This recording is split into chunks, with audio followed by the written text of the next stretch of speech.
We divide 720 by 5 in a long division method.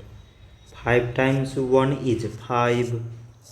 On subtracting, we get 2. So now we put down these 2 and it is 22. 5 times 4 is 20.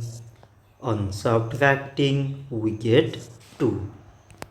So again we put down this 0 and it is 20.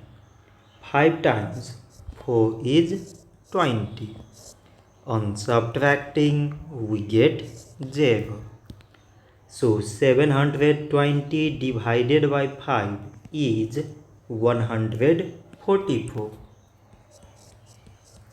So this much for today and thanks for watching.